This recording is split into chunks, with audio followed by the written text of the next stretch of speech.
giving you the real from A to Z surrounding the Dallas Cowboys.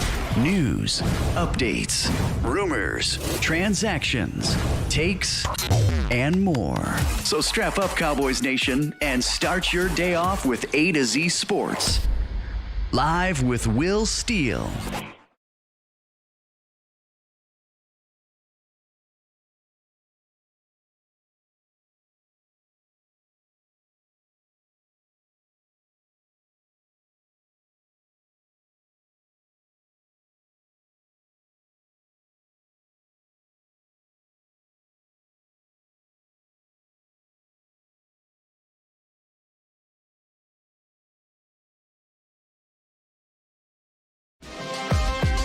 No sound? Uh-oh. No music? Can y'all hear me?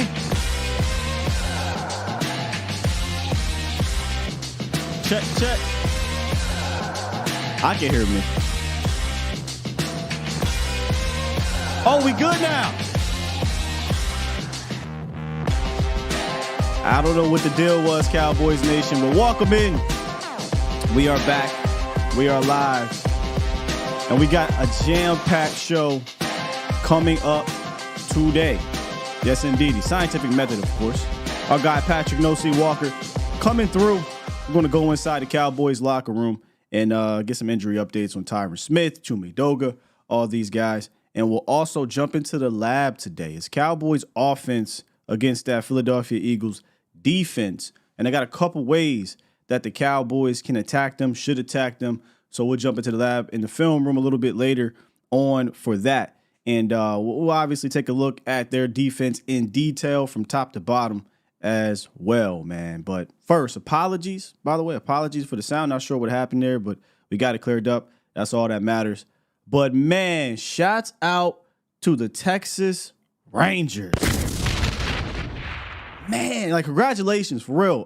Like I said, being down here and just feeling that energy and kind of that nervousness of what's going on with their run, right? And, I'm not a baseball fan, but at the beginning of the season, I kind of felt that energy, whether it be through the radio, whether it be through the fans.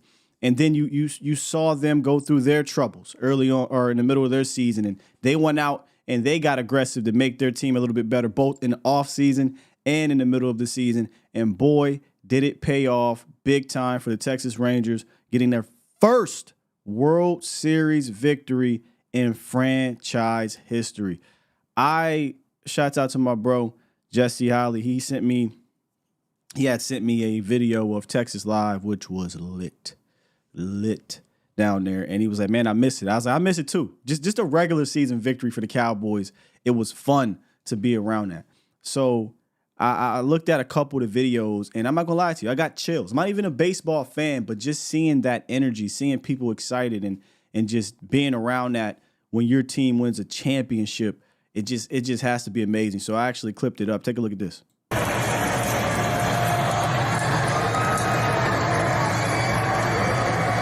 their 63rd season.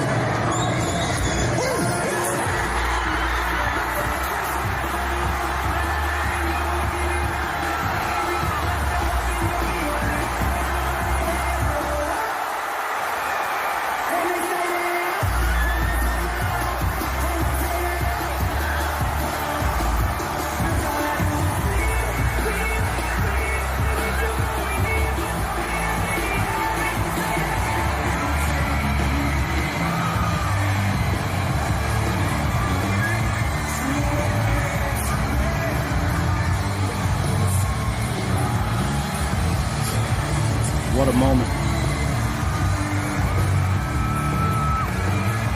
What a moment for Texas Rangers fans down there at Texas Live. If you've never been to Texas Live, it is an amazing atmosphere for Cowboy fans to be around. Obviously, not just Cowboy fans, but Rangers fans. It's quite literally right next to the stadium, Globe Life Fieldhouse. It's right next to it. And I would have, again, I wish I was into baseball like I used to, because I'd have been down there. I'd have been experiencing that just to take all of that in. And I'm gonna watch that so much over the next couple days, just for my self-motivation, like I want to be there, right? Like I want to experience that for the Cowboys. I hope Jerry sees what happened. I hope these players, these coaches see what happens and the excitement that can be when you see that confetti falling from the skies and how much it'll bring this fan base together. Now, look, a lot of things have to happen, but just awesome, man. It was just an awesome sight to see. So happy for Rangers fans, so happy for the Texas Rangers, so happy for the city of Dallas and the DFW area, period. Just awesome. Just great stuff. Somebody said, where is Texas Live? So if you've ever been to the stadium, it's literally about a half a mile across. You just walk straight on the, I don't know what side that would be, west side maybe, I'm not sure. And you'll see Texas Live. You'll see Live by Lowe's, and then Texas Live is right there, and it's right next to the Rangers Stadium. So with that said, let me go ahead, get into this roundup. Not a whole lot going on here. And then we'll come out of this and we'll talk to our guy, Patrick, No C. Walker, Cowboys Nation. So let's do it. Oh, I forgot. Bomb Squad! At least got to get that one right. Here we go. It's time! It's time! It's time! It's time! It's time! It is time for... It's time for the morning roundup. Round 'em up, boys. Let me talk to you. Man. That's so dope, man. By the way, if you want to go to the parade, I believe it's Friday. I think it's Friday. I don't know if I'm going to be there.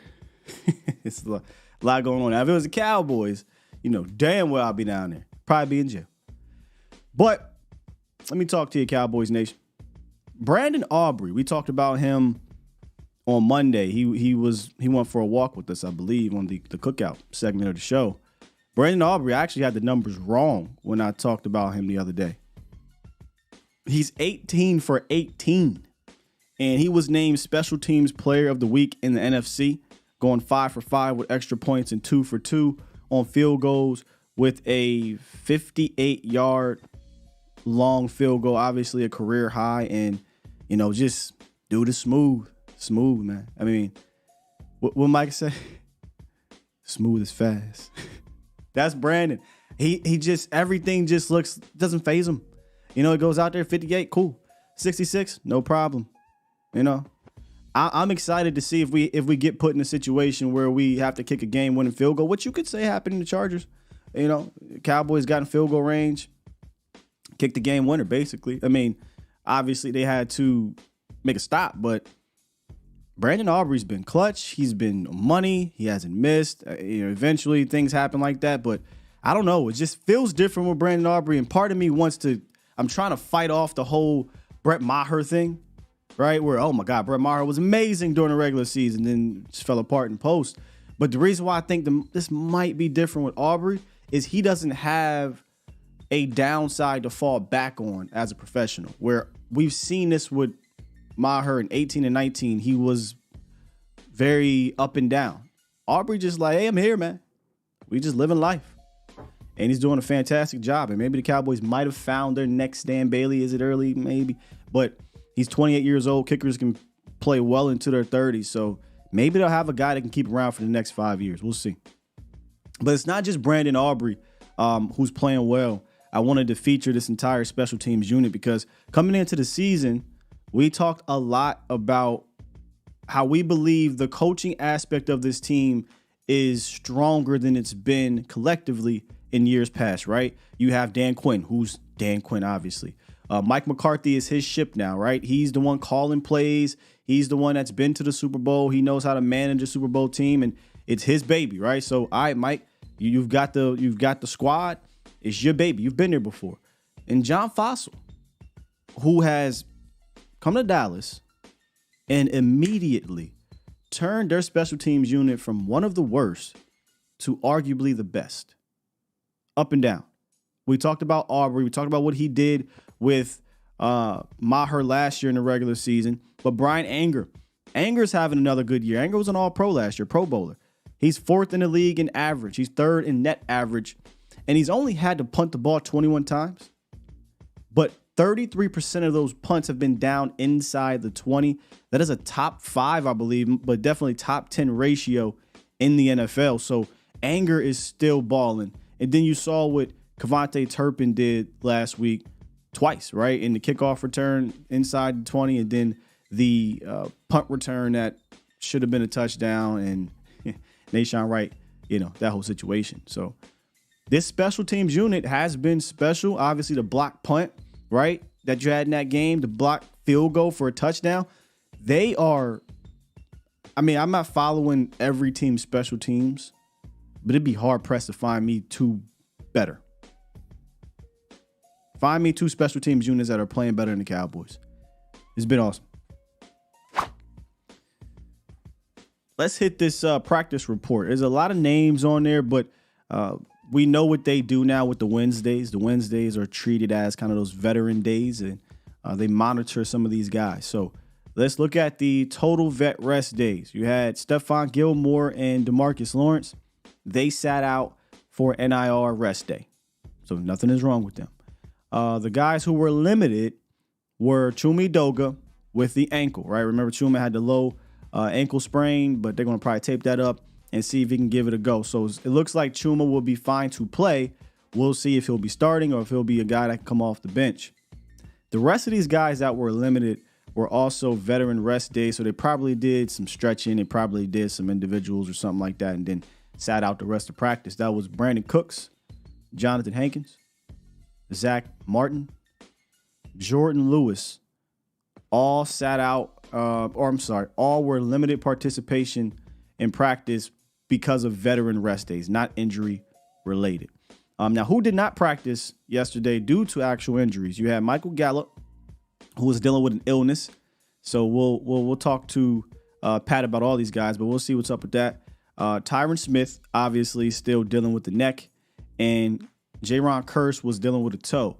I didn't get the sense that this was a serious situation for Jaron, but again, we'll touch base with Pat on that. And then Tyron was with the rehab group, obviously with the neck. We talked about this a little bit on Vacha's show, and I even brought it up here. And before we get into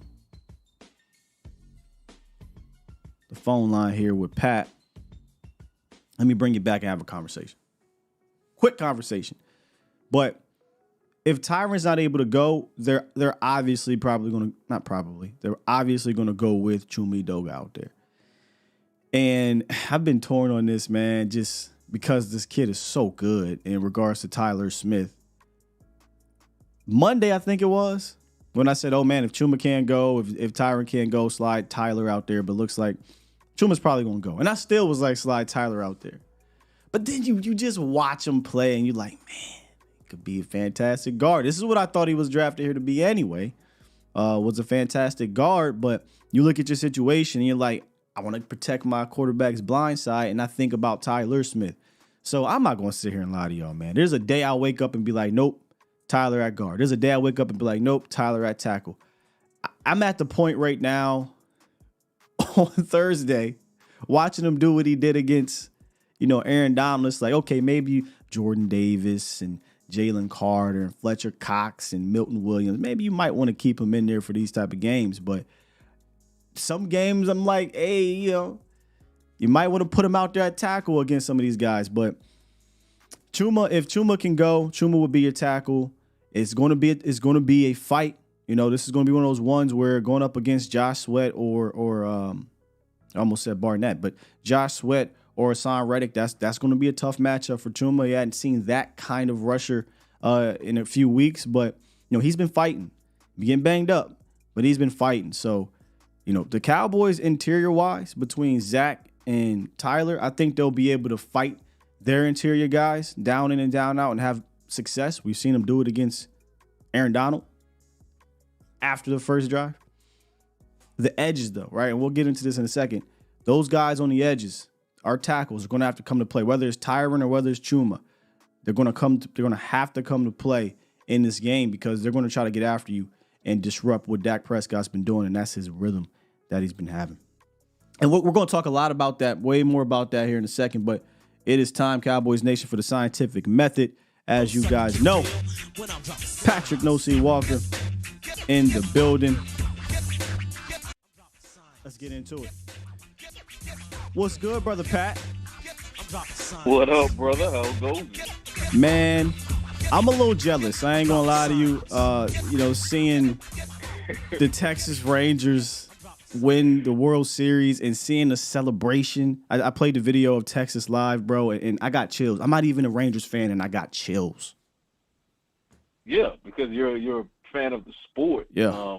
But I mean, first and foremost, let me just go ahead and repeat what I said on Twitter last night, which was, just congratulations to the Rangers and the Rangers fans. I mean, this is a team that's been through the ringer.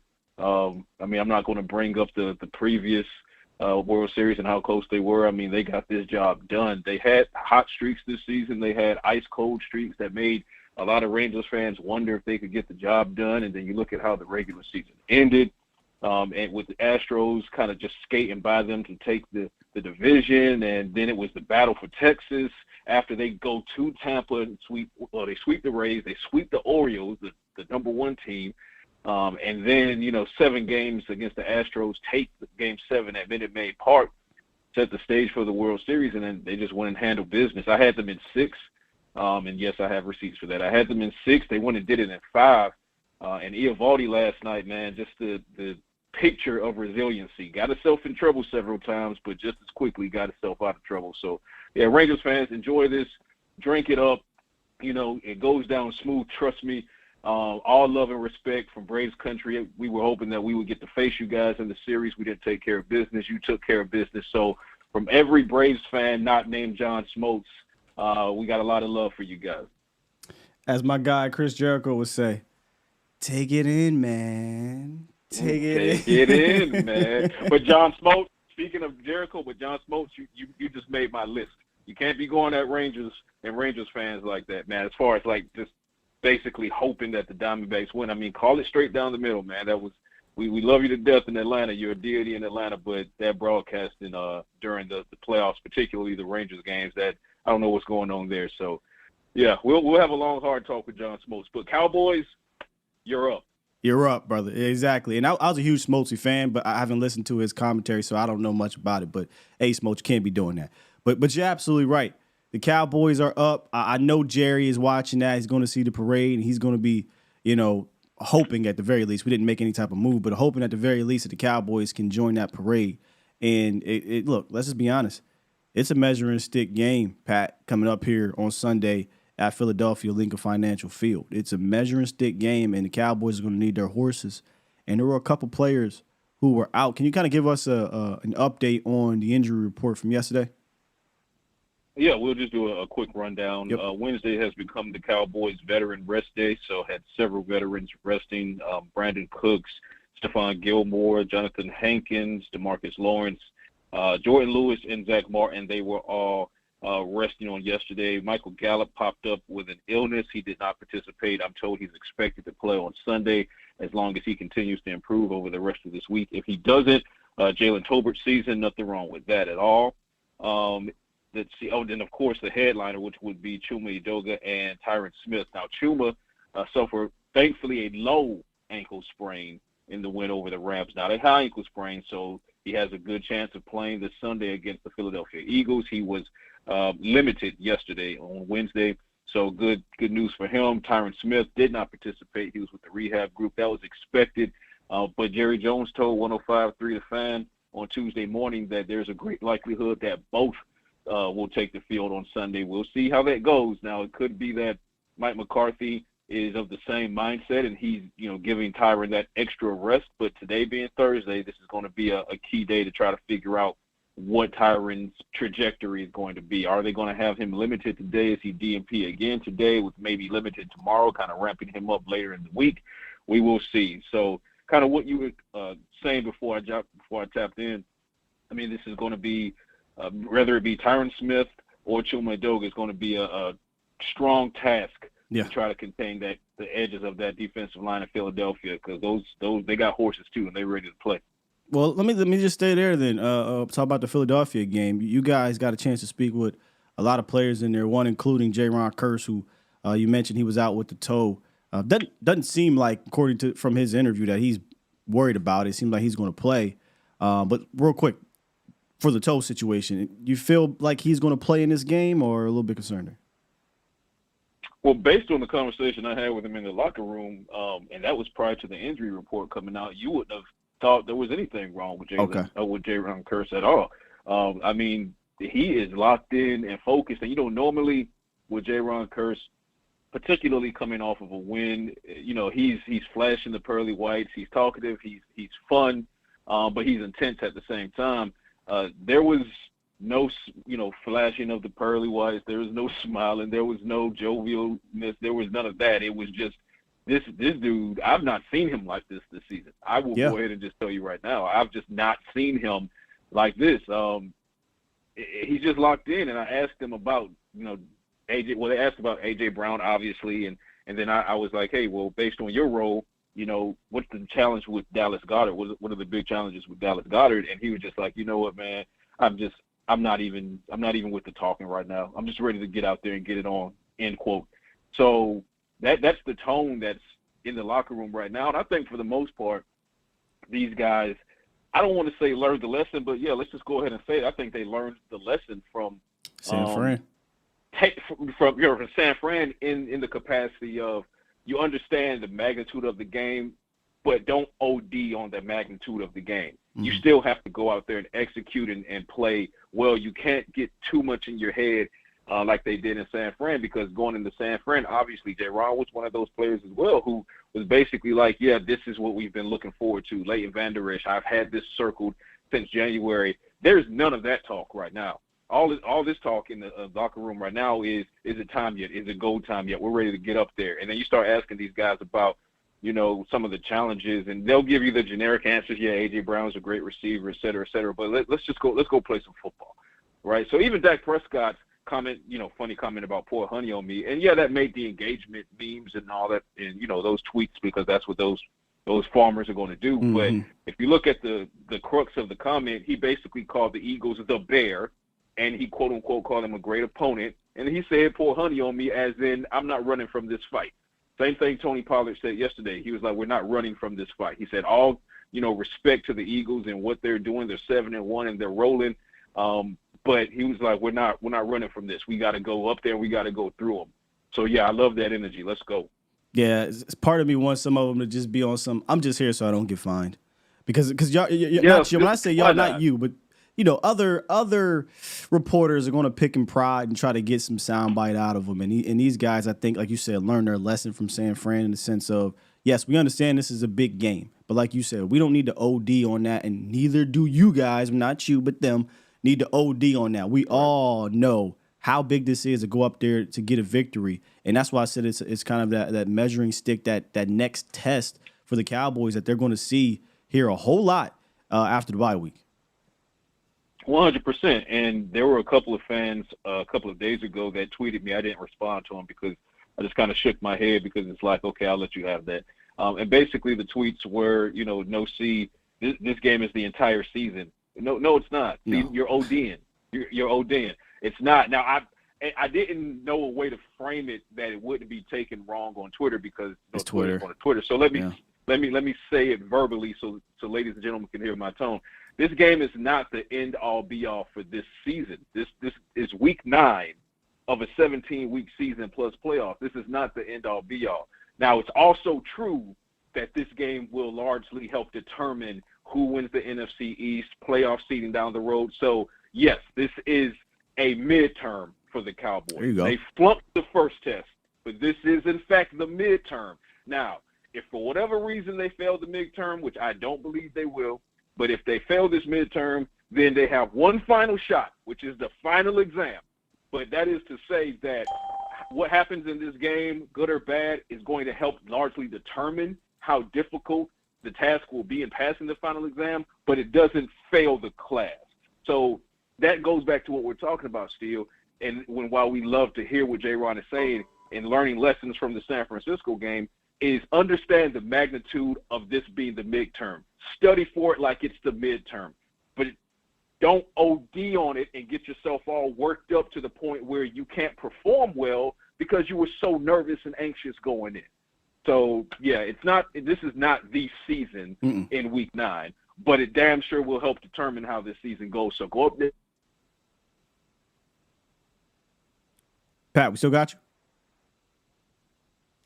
Uh-oh.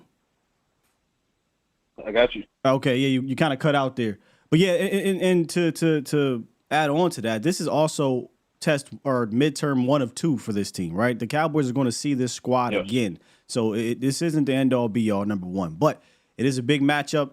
It's a heavyweight matchup, I think, across the board. Hold on, still. Let me also say it this way. Yeah. Let me also say it this way, not to interrupt you, but let me be clear on this. It's a midterm exam for the Eagles as well. There you go. Now, not nearly to the same level because of the Cowboys failing against the 49ers and the Eagles finding ways to win and being at 7-1. But this is an Eagles team that lost to the same Jets team that the Cowboys walk like a stray puppy. This is an Eagles team that has Jalen Hurts throwing 8 interceptions through the first 8 games, and he's got a knee issue going on right now. This is an Eagles team that, and I don't play the whole, strength of schedule game, but I will say, and I will, for those that are pointing at the Cowboys schedule and saying, well, who have they beaten? I could point at the Eagles' schedule and say the same thing.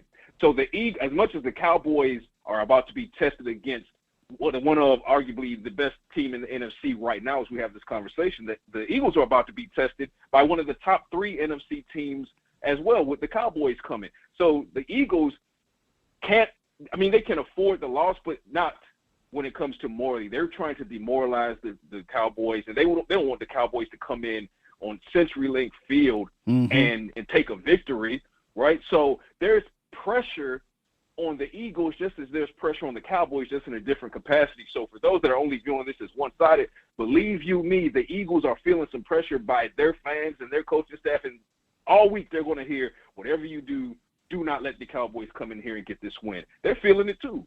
Yeah, and if you had to say the Eagles on that side of their situation are saying whatever you do, don't let what matchup do you think the Cowboys either have an advantage of, or are you just looking at it as like a heavyweight matchup that's going to be fun to watch? Because like you said, on our side, we're saying, hey, we got to watch out for A.J. Brown and Dallas Goedert and all these other things. But on that side, they're saying the same thing about who, Pat?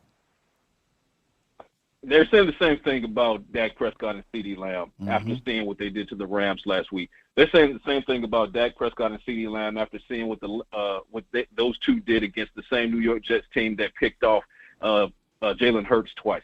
So you look at it from that capacity. The low-hanging fruit would be obvious. Hey, you got to circle Micah. You got to keep DeMarcus Lawrence in check. You keep an eye on Oso Diggy. Absolutely, all of those things are true. But after seeing the Cowboys offense finally find its explosiveness with Brandon Cooks as well, and then you're getting Jake Ferguson involved as well, and that was without Tony Pollard in that running game getting off. So this Cowboys offense might have found its groove at the perfect time walking into Philadelphia. So if you're the Philadelphia Eagles, you know that you have horses up front. You were talking about it quite well before I tapped in. But those who haven't been following the Eagles closely will note that their secondary is very questionable. So that questionable secondary versus a Cowboys offense with Dak Prescott, CeeDee Lamb, and now Cooks getting involved, Jake Ferguson. Dak is 15 for the last 15 to Jake Ferguson for over 200 yards. That connection is very real, right? That secondary is going to have to figure out how to stop a Dak Prescott who's 8-3 against the Philadelphia Eagles, who the last time he and Jalen Hurts went toe-to-toe, the Cowboys hung 41 on him. Dak had 300 yards for 3 touchdowns and no interceptions. So that's who the Cowboys' biggest weapon could be as far as applying pressure. I know it's easy to think, well, it's going to be Mike in the defense, and it likely will be. But if the Cowboys if their offense gets off to a fast start, then yes, that's going to apply pressure to not only the defense in Philly, but it's going to turn the knob to Jalen Hurts and say, well, you're going to have to play from behind potentially. And can you do that from inside the pocket? And that's when things get real interesting for a guy who's on pace for 17 interceptions this season. You know what I just heard? I heard a little bit of science, and I got a feeling we're going to see a lot of that in your next article in the Science Lab. Correct me if I'm wrong. Oh, no, I can't correct you because you're not wrong. Science Lab. This week's episode of this week's edition, I should say, of Science Lab drops this morning, no later than 11 p.m. on the mothership, DallasCowboys.com, and I dive deep into what the Cowboys need to do as far as passing this midterm in Philadelphia, the lessons that need to be learned from not Los Angeles, but San Francisco. And also I found a glaring weakness that I was not expecting with Jalen Hurts, and I am not kidding and I'm not exaggerating. I was watching this film, and then something cropped up on this film over the past several games. I said, hey, let me see if I can match some numbers and some matrices to this, and they matched up, and they just jumped right off the screen. I said, holy shit. So make sure you check out this week's edition of Science Lab. Drops this morning on the .com. And just fortify your mind, because big game coming up. Cowboys got to have it. Got to have it. Go get it. Got to have it. Hey, appreciate you, Pat. Make sure you check out his article and all his work on DallasCowboys.com. We'll talk to you next week, brother. Yes, sir, brother. We'll talk at 6 and 2. Sounds good. Ooh, I love it. Let's go. Oh, man, that's my guy, Pat. More like big bro, Pat. Scientific Method, another fantastic episode. I promise you don't want to miss his Science Lab articles. I learned a lot on that. And I like to think that I dive deep into the numbers. Trust and believe me, I do. I do tons of research, and then I try to see if that matches up with the film and things like that. But, man, Pat goes so far into this thing, and you can definitely take a lot of things out of it. So I recommend you guys check that out. He mentioned something about Ferg and, getting Cooks and Lamb. I got something for you a little bit later too, in regards to that trio. If we keep the gas on our foot on the pedal there on the gas, this could be something special brewing throughout this season. But before we do that, we usually take a nice little break. Then we come out and we jump into the rest of the show. And this is what I'm going to do today for that break. I forgot to talk about this yesterday, but I have to make sure I get this out, because tomorrow we will be live broadcasting at BT Furnishings in Garland, Texas. So if you are in the DFW area, you want to come check us out, check me out live, or you just want to come in there so that you can qualify and potentially win a Micah Parsons jersey or a recliner. 5701 Broadway Boulevard in Garland, Texas. Scott, did you say a Micah Parsons jersey? Did you say that's not what we wanted? Did you say a recliner? Yes, I did. If you come into any of the BT Furnishings between today and Saturday and let them know you are here on behalf of A to Z Sports, you are here on behalf of Skywalker Steel, your name will be put in a drawing that will be had on the pregame show on Sunday to win a free recliner. And yes, you don't have to pay for anything. You don't have to buy anything. But if you are in the market for something, they're giving away a $50 gift card to any of the BT Furnishings that you can use on Black Friday, or you can use right there in the store, or you can use it at your discretion whenever you want to. So there's a lot that they're doing here that incentivize you to come. And if you are there, obviously we'll be giving you a shout out. You'll get your $50 gift card. You have a chance to win the Micah jersey. Now, the Micah jersey is given away at the end of the broadcast tomorrow. So if you're only one there, you get it. If you're 1 of 5, you got 1 out of 5 chance. If you're 1 of 3, you got 1 out of 3. So stop on in if you can for a chance to get the Micah jersey and also a chance for the recliner. And just by being there, you get that $50 gift card, Cowboys Nation. So BT Furnishings, we're live tomorrow. It's our first on-site broadcast in quite some time. I know we have a good time with those, so it'll be interesting to see. All right. Now, I'll let you guys sit on that, think about it for a little bit. We'll come on back, get your drink. If you're at the computer desk, go to the bathroom. If you got some headphones on and you're trying to hide from your boss, take them off real quick so it can look like you're doing some work. Be back in about 30 seconds. You're listening to A to Z Sports. Do it live! At some point, hoping to broadcast In front of the millions of Cowboys fans to bring you the real. But for now, strap up and here's your host, Skywalker Steel. I'm Luke Skywalker. I'm here to rescue you. We'll do it live. We'll do it live. Welcome back, Cowboys Nation.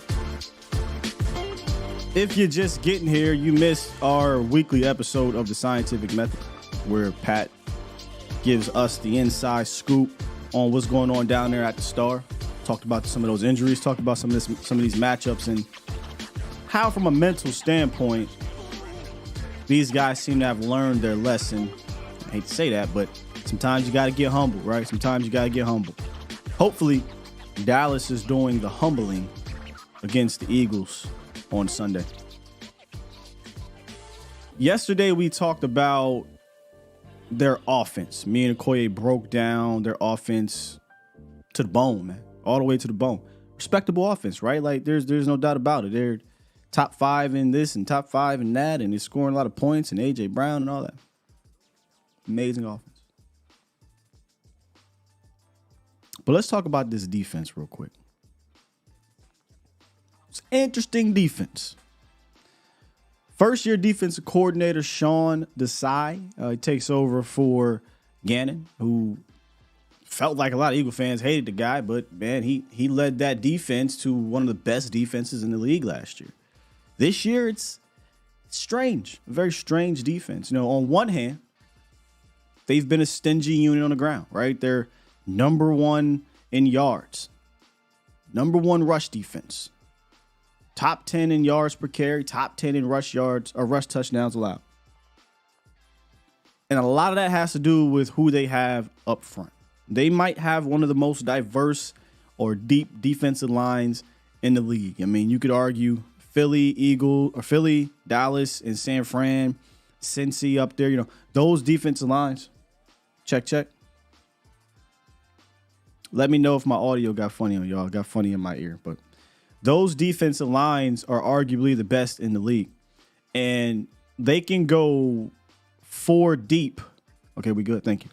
They can go 4 deep on that interior, right? With obviously Jalen Carter, who is a fantastic rookie. Jordan Davis, Milton Williams, the old veteran Fletcher Cox.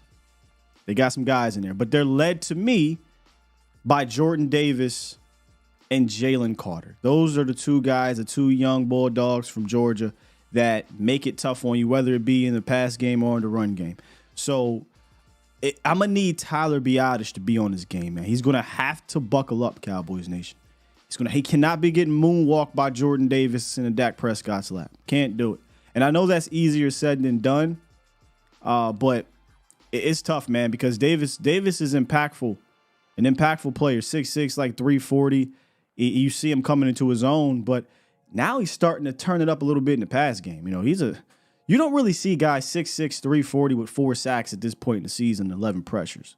But in the second year, he's starting to put it together. And then we know about Jalen Carter. It just still annoyed that the league let him fall to the Eagles. It's ridiculous. But he's been fantastic in both the run and the pass game. Dealing with a back situation right now, but apparently he may play. He still may play. He's out there getting work in Philly on his back. We'll see if he's practicing today or tomorrow, but it sounds like he'll give it a go. Doesn't matter if he goes or not. They still have a great defensive line that the Cowboys' offensive line is going to have to be ready for, specifically the interior. I 100% trust Tyler and Zach to fight back and to win a lot of these battles. Right now, I'm looking at Tyler Biadasz as a guy who, hey, look, I'm not asking you to go out here and whoop on him every play, but I need you to win some of your battles, especially in those critical moments, a la what happened against the Dexter Lawrence, right? Dexter Lawrence he's another, elite interior guy that gave us fits, but you need to win in those important moments. Now, I get that they've been good against the run, but the last couple games, there's been some spots, right? They've been giving up 5.2 yards per carry to running backs over the last few weeks. Cowboys Nation, look, I don't expect the Cowboys run game to get going, but I'm going to need it to have some efficient moments. This is still a really good run defense, and you're still a really poor pass blocking or run blocking team. And we just right now are not a run team. We're more of a, hey, let's just stay ahead of the chains. Let's just kind of run to complement the pass. And that's probably what we're going to be for the remainder of the season. I'll be shocked. However, you don't want to get into a situation against really any team, but especially a team that has Hassan Reddick and Josh Sweat, where we're throwing the ball 45 times. That's not where I'm getting at when I say we're more of a passing team than run team. You still want to live in that 30 to 35 range. However, you're going to need some efficient moments. And the Washington football people had a few efficient moments in that game. Brian Robinson broke off a big gain earlier in that matchup. But the reason why you're going to need to have those moments is so that you can keep these guys honest, Josh Sweat and Hassan Reddick. You got to keep them honest as edge rushers. These are two of the better ones that you're going to see throughout the season, right? As a duo, it doesn't get much better. These guys get after it. They're athletic. They're fast. They got some tools in their toolbox. And we've seen our tackles have some struggles periodically throughout the season. So they got to be on the A game. Surprisingly, though, they didn't get to Sam Howell until the second to last drive of the game. And because of that, it was a huge day in the air. A huge day. Eric Bieniemy, when watching that film, and we're going to get to the lab here in a second, Eric Bieniemy had those guys in an absolute blender. An absolute blender, Cowboys Nation. Look, I don't know why Eagle fans were out on Gannon, but I know it ain't been better this year. No sorry, Bobski. They're 20th in the NFL in passer rating when targeting wide receivers. They have the second worst touchdown percentage allowed per game to wide receivers. And if you look at last year to this year, 5th in 2022 in passer rating, 25th this season. Last year, they were 1st in yards allowed. They're 26th this season. Last year, they were 12th in pass touchdown percentage. This year, they are 30th. So any way you slice it, this is a very, very poor pass defense, which is shocking given who they have rushing in that defensive line. But that goes to tell you these defensive backs are what we call food. Now, Eagle fans, if you're listening, you might want to close your ears. You might want to close your ears. This one, you probably don't need to close your ears. You guys know all about him. Bradbury has been an absolute disaster. He looks like the downside of Anthony Brown. You guys remember we had Anthony Brown, and every time Anthony Brown gets a play put on him, we always worry, oh my goodness, is his confidence gone? Because when AB loses his confidence, it's a wrap. He's bad the rest of the game. Bradbury, for all my wrestling fans, Bradbury lost his smile. He lost his smile, man, and he's just holding on right now. He's holding on. 5 touchdowns given up so far this season, 0 interceptions, 129 passer rating when you target him in man, 109 rating in zone. Darius Slay ain't been much better in man either. You're almost at 100 rating when you target him in man, but he's been much better in zone. But boy, these corners, these DBs, this secondary, they just are not playing as well as they may have played, or as well as they did play last year. Now, the Washington football people, when you go and look at that game, early on, it was interesting, man, because Bieniemy was spamming the quick game, and I guess it was to get these guys in a rhythm. It really wasn't working that much. They were getting 3, 4, 5 yards at a time, but that's to get Sam Howell going, get him in a rhythm. But I think they might have went to that well one or two times too many. I felt like if they dialed back a few of those screens early in that game, this could have been a huge, well, it was a huge day, a bigger day for Sam Howell. But it got Sam Howell in a rhythm, and that's something that Dak Prescott is in right now, right? Dak, after the game against the Rams, he said, hey, man, let's make it 3 in a row. I'm in a rhythm. I think it's interesting that he's in a rhythm when, coach says, I finally opened it up. I finally cut Dak Prescott loose, but that's a conversation we might have tomorrow. Over the last 2 weeks, Dak is completing 75% of his passes, has almost 600 passing yards, 6 total touchdowns, and he's using his legs more.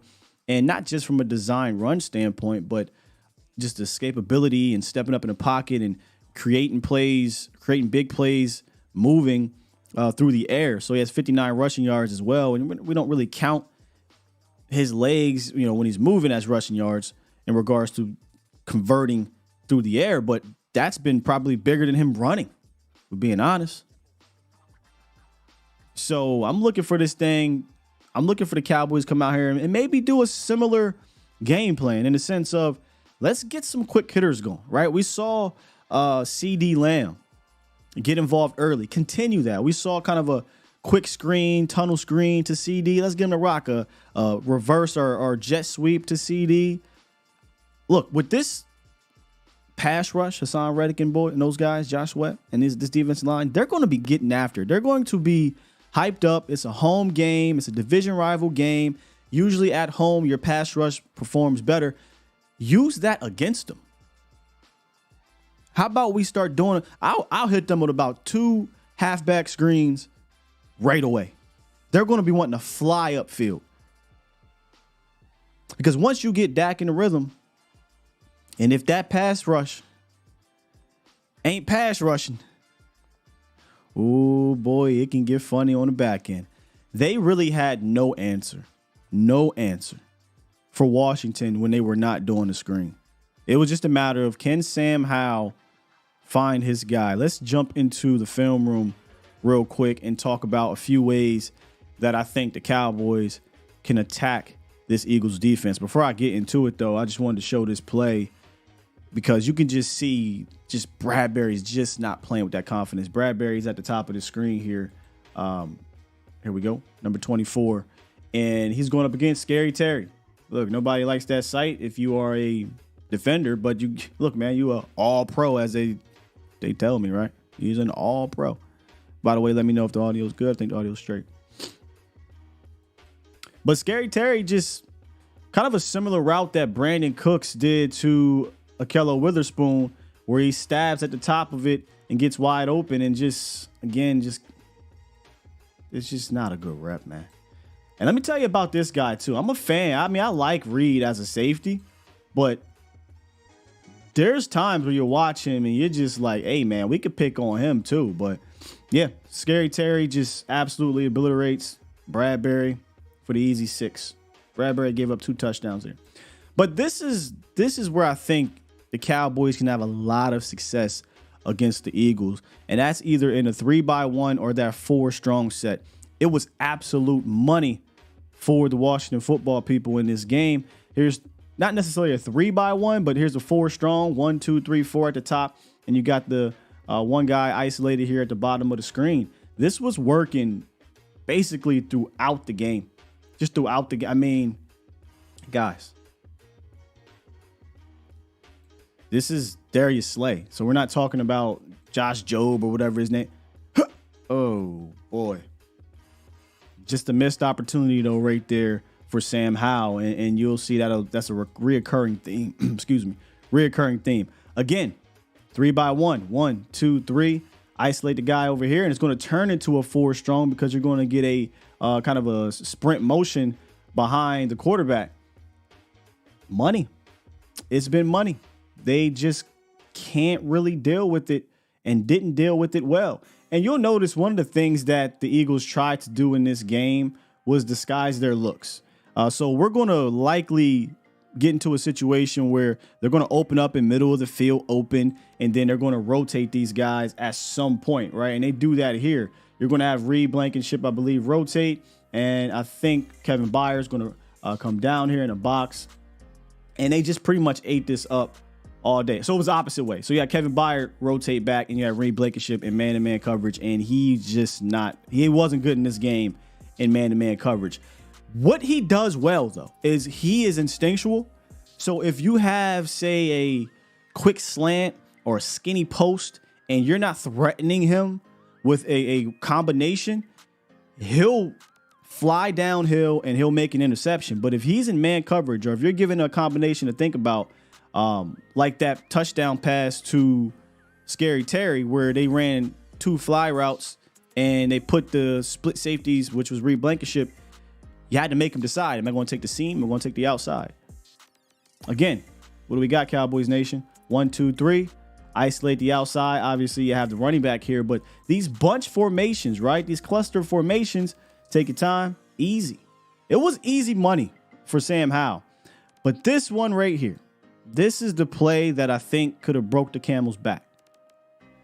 The Commanders were up 14-3 towards the end of the half. They decided to go for it on 4th down, and Eric Bieniemy dialed up a big play hitter here. This wasn't designed really to convert just a 4th down for a first. This was designed to take advantage of the down and distance to hit a wide open touchdown. And that's what happens. Again, what did I say about our guy here, Reed Blankenship? Give him some combo routes to deal with, and you're likely going to have something on the back end. Drops back, and you just have, I'm not sure who this is. Maybe it's Dotson. I can't remember, but just wide open running down here. I mean, a great call, great concept, getting a flood situation where you think, okay, 4th and 1, all these guys are going to run stick type of routes. And I think a veteran quarterback, what he does in this situation is he looks off this corner, which was Bradbury, right? So I'm going to look off the safety. Boom. And we're going to get Reed Blankenship committing. He's committed. And I'm going to come right back to this seam route for 6. Look at the pocket. No need to rush it here. No need to throw it here. I mean, honestly, this could have been pick 6. This just wasn't a great read. And I think, according to my guy Frost, shouts out to him, he said Eric Bieniemy in the broadcast was cussing at this play. And I think he was upset because this really wasn't supposed to be the read. Likely what he was supposed to do was look off this guy here so Reed can commit and then hit the seam route for the touchdown. You don't really design this type of route combination for a 1-yard gain or a 3-yard gain. You design this route combination for a big play. So good thing for the Cowboys, right? They opened up the offense last week in a ton of 3-by-1 sets. This is one of them. Big play here on a post route to CD Lamb. And again, we're talking about a team that has just not been covering well, and a defensive coordinator who I think is trying to protect his DBs by playing a whole lot of zone. Once again, 3-by-1, and you had some motion in a couple of these. I just took out the motion for you. Well, here go one, actually. Motion, and this is Jalen Tolbert running his clear out route and getting a wide open look for a first down. So we just saw about 4 plays in that 3-by-1 set versus the Eagles and the Washington game that were successful. And I promise you, there were way more. There were way more. We spent an entire show showing you that. So if I'm Dallas, I go look at how the Washington football people attack them, and I'm just straight up copying it. We talked about the pop motions that were happening and how Schottenheimer said, yeah, we looked across the league and these things were working, so we incorporated it. And, you know, it works against certain teams. Some teams you may not use it. Well, go back and watch the Washington game. I mean, Bieniemy is known for this, but a whole lot of at-snap motion and pre-snap motion. Dallas, season high in that 3-by-1 set, also a season high in pre-snap motion and at-snap motion. Run that back, right? Run that back this week. Another area. So we talk about how Dallas can get at the Eagles in the 3-by-1 set. Another area that they can attack this Eagles' porous pass defense is across the middle of the field.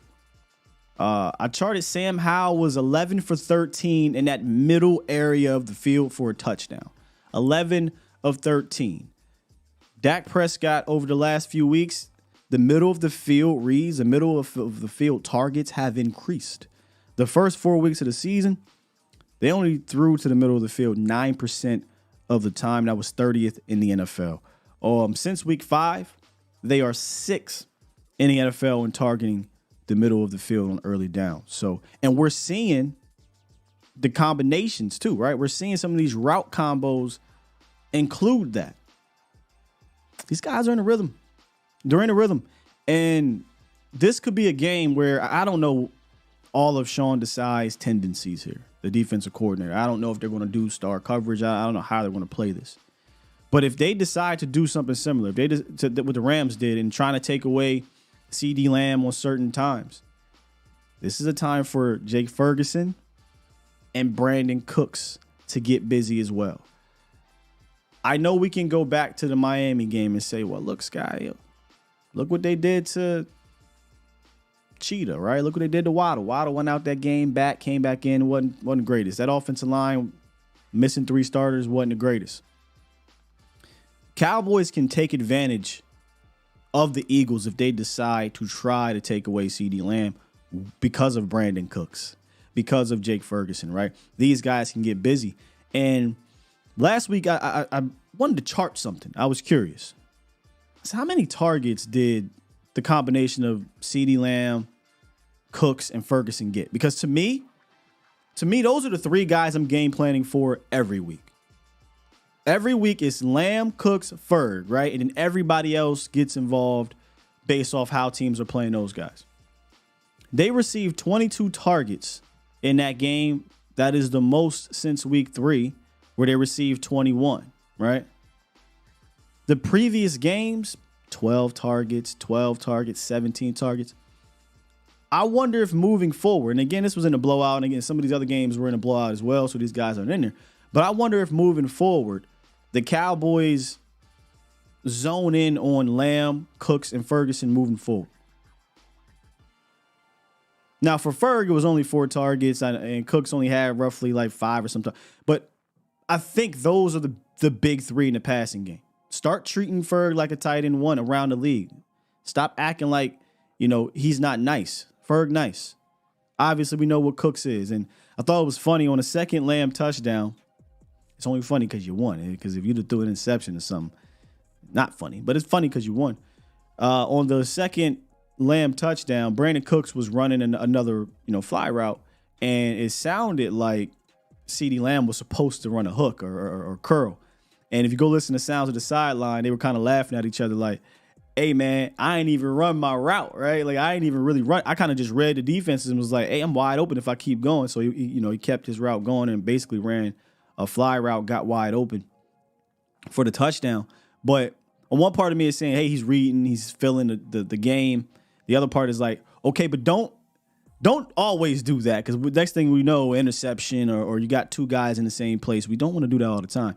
But another part of that game where these guys were kind of freelancing a bit was Brandon Cooks, going to Dak Prescott saying, hey, I'm going to hit him up and I'm going to get open. Trust me, I got you. And I think it was Lamb who said, once you guys talked about that, I didn't even want to do my route. I just wanted to watch you go to work. And the game was over at that time. And CeeDee Lamb he did his route half-heartedly, but was watching Brandon Cooks just absolutely obliterate Ahkello Witherspoon for the touchdown. So these guys are in a rhythm. They're feeling themselves. They get a chance to go up against a secondary who was reeling, and let's just be honest, and trying to find themselves. But you're going on the road now. All right.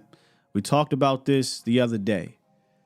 I'm so excited and about Mike talking about, hey, man, I'm finally cutting Dak loose, right? I'm finally opening up this offense, because we had been asking for this for the first 5 weeks of the season. We're like, why? Okay, I get it. The first 4 weeks or the first 2 games, I get it. Blowouts, game 3. I get it. Week 4 blowout, game 5. That's the time to open it up. And I think him or this team getting humbled the way they did, and the offense looking as bad as it did in that game, made him say, okay, it's time, right? It's time to open this thing up. And again, this is a game where you should be able to open it up. And I just wonder, from a communication standpoint, from a get to the line of scrimmage audible standpoint, how much of it are we going to see? Dak's been absolutely killing teams at the line of scrimmage, killing them, especially at home, right? When you have the home field advantage, you're not dealing with the noise. How do they combat that? I don't want them to go into a shell, right? Because we saw what happened in San Francisco, but apparently they didn't want to open offense up. How do you combat that? Are we going to now have pre-snap penalties? Is there going to be delayed games? Is there going to be miscommunication? So, that's something is there going to be more hand motions as opposed to, here we go on 3? Something to watch, because if they can handle that crowd well and they can continue their communication, he can continue to own the line of scrimmage. We got something. you know? Because Dak and Jalen Hurts are very similar in that they want to get to line of scrimmage. Jalen does it with his crouch, right? His positioning is very interesting. His stance is very, very interesting. I wonder if he's been doing that since college, but he gets down and is strong, and he's bending almost all the way to the ground where you can't see him. And then, he'll pop back up and okay, you're blitzing. All right, AJ, Devontae, and he usually gets his guys in a good position. Dak does the same thing. He'll hit you with that, here we go. You show your hand, and now you're toast. So that cat and mouse game on both sides of the ball will be fun to see, man. It'll be fun to see. Appreciate you, Frost. Shouts out to my 717, bro. All right, so that's my breakdown of the Eagles defense. Let's go ahead and jump into these phone lines. Hey, JR, I'm not sure if we got JR or we got somebody else, but what's good, good brother? My man Scott, what's good, baby? How you feeling? I'm feeling good, man. I'm happy for the Rangers, and I'm excited for this Eagles game because this is one of them ones. Oh, yeah. Hey, you know what? Last year, when we had to go up there and play them, when we had Cooper Rush, you know what I'm saying? And it was rush hour and all that. You remember they brought out Meek Mill. You remember they brought out Meek Mill on the sideline, rapping all hard, like he about to get in the game. You know what I'm saying? Got the stadium going crazy with that darn song that I ain't listened to that song since, you know what I'm saying? You know the level of disrespect that was for the Cowboys, for us? You know what I'm saying? And Cooper Can you believe that? Yeah, there was Cooper Rush at quarterback too, so y'all needed Meek Mill? I mean, hey, look, I will say this, and I'll give LB credit. Like they do have a culture there, right? So that's just what they do. You know what I mean? Look, Scott, let me tell you something, man. Everybody who affiliates themselves with the Dallas Cowboys needs to be stomping on all things green leading up to Sunday, 4 p.m. All right? They don't respect us. They don't like us. They got their main guy, their main supporter in the media every day talking about that, ass, that. You know what I'm saying? I'm starting to think he probably got a thing for that ass. That's what I personally believe. You know what I'm saying? So all I'm saying is we need to be as disrespectful as possible, because they come in with all the disrespect. They discounted that, you know what I'm saying? Oh, they looking at how we ain't got no running game, you know what I'm saying? They looking at how we only got CD Lamb. You know, this is going to be a game where we're going to have to be all disrespect. We going in there masked up. We masked up. And we coming in, we taking everything. I feel you. All right? Anything that you got in your sphere of influence, Cowboys Nation, you need to block them, you need to mute them, and you need to be all gas on them up until and after the game. Because this is serious. It's going to be a playoff atmosphere. They ain't playing with us, and we ain't playing with them. That's just the fan talk. But, all right, now to get back to the nuts and the bolts. Oh, there's more. This is a game. We're going to need to see Michael Gallup return to who he was. And what was he for us? He was that up the field, vertical, working, move at the top of the route, catch the ball over the defender. Brad Berry is the mouse in the house. We're going to expect bracket coverage on CD through the middle. Whatever side CD is on, that backer is going to be dropping in the zone, bracketing under CD Lamb. You know what I'm saying? And they're going to have a safety on top, and they just picked up an all-pro safety. You see? So we got to expect. They're taking CD out the game. We're going to need to see Michael Gallup have one of them plays. All we need is one from him, Scott.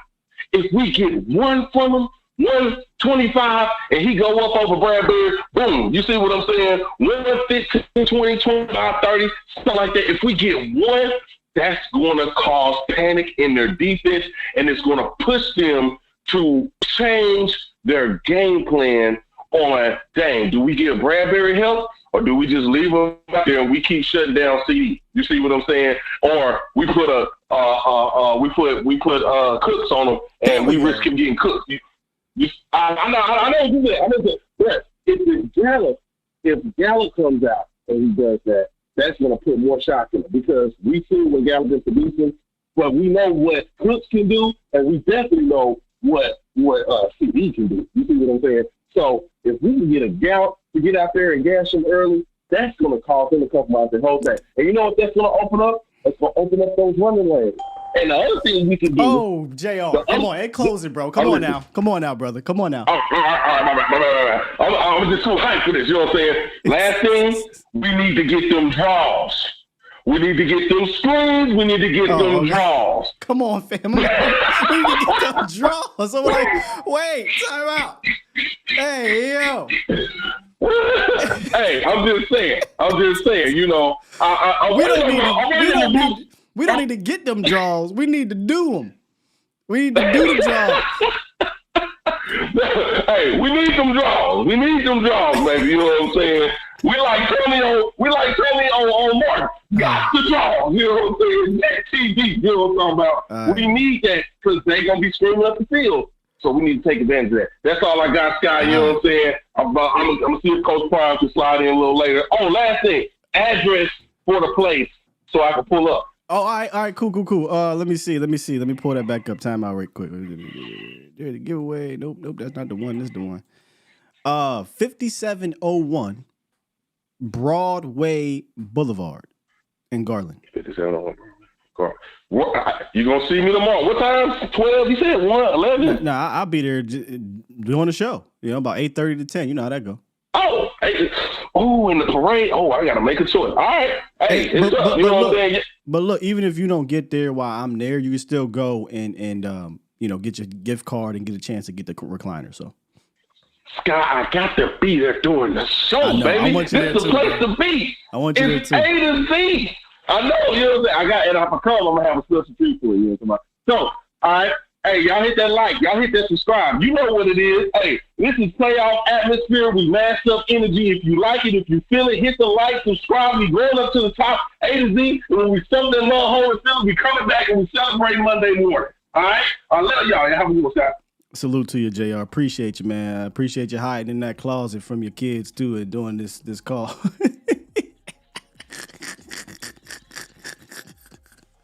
He laughing on the quote. JR teacher, so you know he gotta let me shimmy away real quick and holler at my boy Sky. Appreciate you, man. Always with the energy. And he showed up to the Texas Live a couple years ago, and boy, I tell you, the energy is real. That's him in real life too. He said, "Get them draws." All right, yeah, we definitely gotta do some draws. I mean, there's a play. I can go into the film room. Let me show you. And hey, look, good eye too. If we get back to football, it's a good eye. You know, this is a draw play that the Commanders ran here, and Brian Robinson, big play on big play slay. You know, good blocking up front. They're in that kind of little bit of a wide nine, I guess, the wide base. Now y'all know I can't stand that damn shotgun counter. I can't stand it. But if we're going to run it, run it correctly. And if we're going to run it, I don't know if y'all saw that there. I mean, I can go back if you want. But if you're going to run it, do it the way they did it. They only pulled one guy. We do this weird thing where we'll pull it. And we'll pull both the tackle and the guard. And we'll give a free release to the defensive end. And you get an inexperienced defensive end, or maybe somebody doesn't watch film, or maybe somebody doesn't know Dak. Dak not pulling the ball and running the rock at our own 45, 30 yards. That's not happening. He never does that, right? Getting to the red zone, that's when you got to worry about him. So these ends are just crashing down, and there's nobody to block them. So there's really no cutback lane to get extra yardage. Where if you go look at how the Washington football people ran that draw, which is really kind of a counter, or when they pulled their guy, they just pulled the guard. They just pinned the tackle with the center, pulled the guard, and you obviously saw the delay, the draw part of it. And Robinson read it, got a big gain. I'd rather do it that way because the other way has not been working this year, y'all. This has not been working. I missed that one too, the MP. Tony Romo and DeMarco Murray, man, that Bill Callahan era, right? We used to run that beautiful draw where it was an actual draw. It looks like a pass, and then you got the tight end pulling, or you got the guard or tackle pulling, and I remember the play vividly against the Rams, 93 yards, I think it was, for DeMarco Murray. That play was money, absolute money. But now we're just doing a shotgun counter, and it's terrible. Y'all were killing him, and I was too a little bit when JR was talking about getting Michael Gallup going.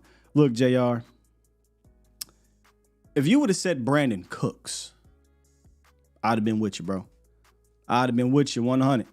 10 toes with you. Gallup I like how they used Gallup last week, right? Mix in Jalen Tolbert so you can do more pre-snap stuff. And then Michael Gallup, win your one-on-one from time to time. He hadn't been doing it a whole lot this year. And you get your 2 to 3 targets and you make those 2 to 3 targets count. That's how you become efficient. I don't need to try to get Michael Gallup going, right? I don't need that because I don't want to get into a situation where now 3 for 10. With Michael Gallup, where I'd rather get those targets to split them between Ferg and Cooks and whatnot. So, hey, another 3-target day for Michael Gallup, and 2 of those result in first downs. That's perfect. That's perfect.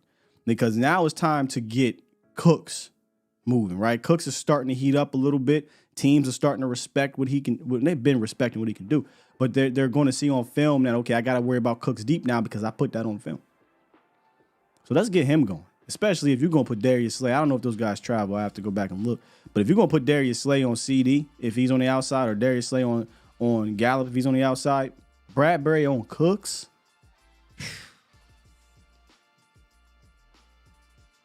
That's food, bro. That's food. King Mel, what's up, man? Top of the morning, King, to the morning, King. Hi. Man, I'm very, very, very excited for this game, bro. I'm looking at it like this, man. This is the first of 3 for us to get to probably where we want to go. It's probably the first of 3. And not that any game is less important or whatever, but if I'm really weighing out, the third one is probably going to be the most important one. The one we got at home is probably, to me, the second most important because you got to win on your home field. So this would be the least of the 3 most important. I'm not saying like, if we drop the game, take it lightly. But this is what I am saying. What are the 3 games? If we do, huh? What are the 3 games? Just so I can know as you're talking about it.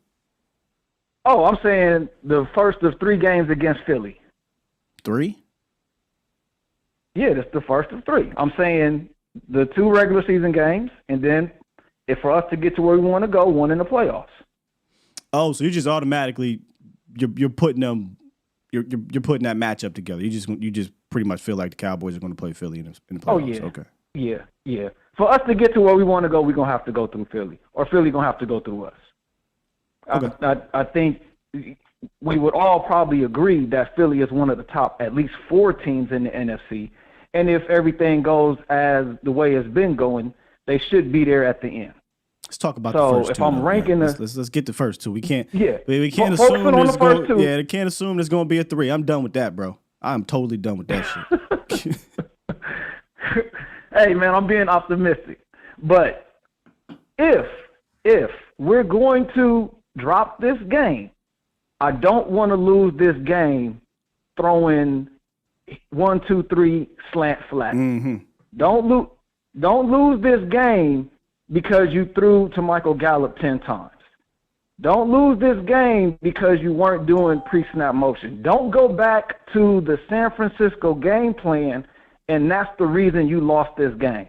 If you spam CD 12 targets and you lose this game, if you're using your legs and we lose this game, that I could at least live with, because at least we have the data going forward. Like, okay, this is, our actual game plan, right. And we just need to be better at what we do. Don't go in and take your playbook and put it back into the box and play scared and coach scared, and then you lose, and then you go, oh, man, we should have got the ball to CD. Oh, man, we threw late to Michael Gallup on a comeback. Like, don't lose the game doing those type of things, bro. Lose the game being the best version of yourself. If we're going to go out, be the best version of yourself, and then let's see what happens. I hear you. I keep hearing the word lose, and it's pissing me off. But I know, and look. But I'm gonna let you have it, bro. I feel you. I get what you're saying, but yeah, you keep saying lose. Hey, man, win. Damn it, win the game. Doing what you do. I still ain't gonna be happy if you lose the game playing your best. Nope.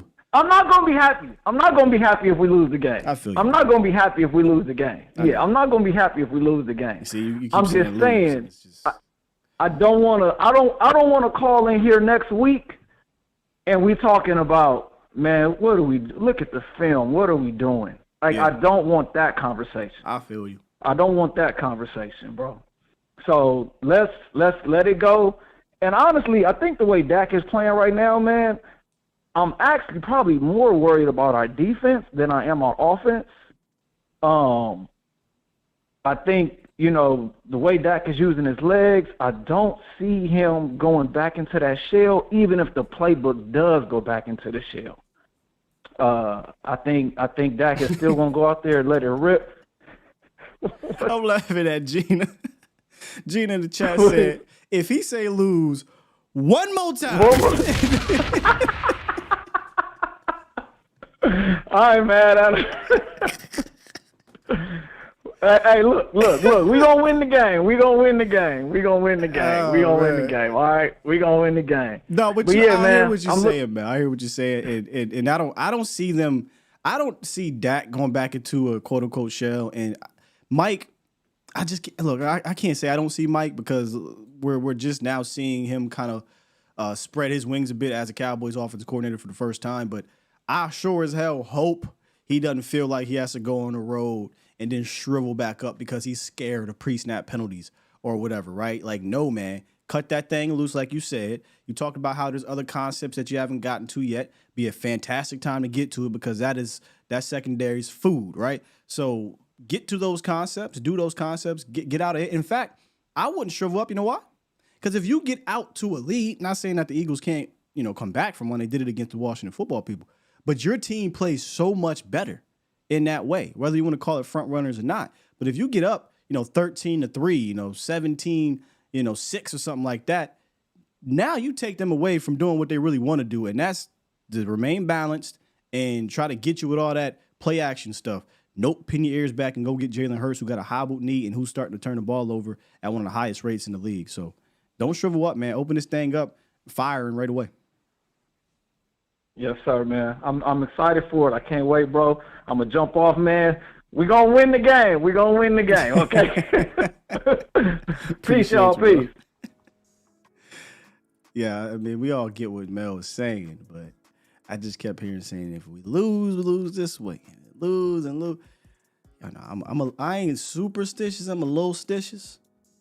Nah, I'm just messing with you, Mel. I'm just having fun with the content.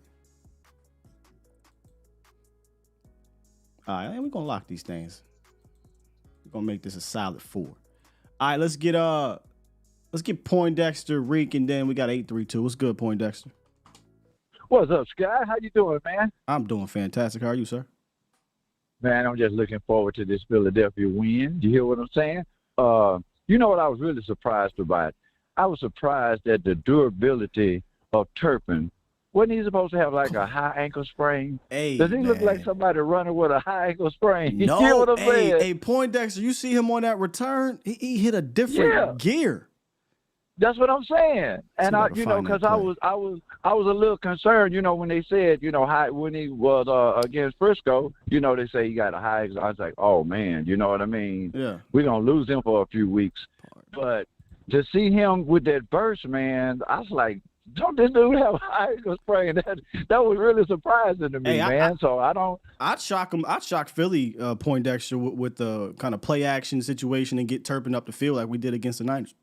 Excuse me. Yeah, definitely. Yeah, you know. Yeah, because nobody's running. We talking about third wide receiver, man, and they sleeping on Turpin. I really think they need to incorporate him in all phases of the game, returning, receiver, doing what is that the sweep, the jet sweep. I forget what they call. Yeah, on the sweep, and Cooks. But I think that the thing with the Cowboys right now is I think they came out to bye with an attitude change. You know, this thing about everybody gonna play their best against the Cowboys, and we got to embrace that enemy thing. We got to embrace that villain thing. We have to know that. And you know, even with when we was talking about making moves, if teams get their best against the Cowboys, don't you think they would do their best to keep the Cowboys from getting players? Now, last year, they wanted to make that move with Cooks. But if you go back and see what they was asking for, man, it was crazy. You know, they got him in the offseason, but they tried to make that move midseason. But, man, Houston was talking, just crazy. And I think that maybe they've been on the phone with people, man, but the deals that people wanted to make with them, man, they just was not feasible. I just think they have an attitude with the Cowboys that we're not going to let them get these players. If they do, they're going to have to mortgage the whole farm for them. But I'm fired up for this week, man. Okay. And I'm at work right now, so I got to get back to work. Hey, man, it's always great talking to you, man. Keep up the good work, man. Much love to you and your family. And I just wanted to tell you, I lost my sister-in-law yesterday. We was doing everything, so prayers up. I know how this community is, man. So I'm just going to, I got things to do. But, hey, man, come Sunday, I'm going to be front and center checking out my Cowboys, feasting on these Eagles. I'm out. Appreciate you, Poindexter, and prayers up for your family. So my bad, I didn't mean to press that, but so sorry to hear that, brother. I'm so sorry. Yeah, he's out. Okay. Damn. We had this conversation, and I'm over the deadline, right? We got the squadless roll, but we had this conversation during the Cooper trade. I just don't think your general manager or quasi general manager is good at it. Flat out. The conspiracy, we can make up a thing in our mind where all teams are gonna da. I mean, look, I know y'all buy into it. I don't buy into it. I just think you're just not good at it. And that's fine, right? They don't really do the whole trading thing historically well. It is what it is, man. I ain't gonna make no excuses for it. I look around and say, I'll leave it at that. I'm tired of it. Let me just go ahead and show this play real quick. Peep this gear that Turpin get.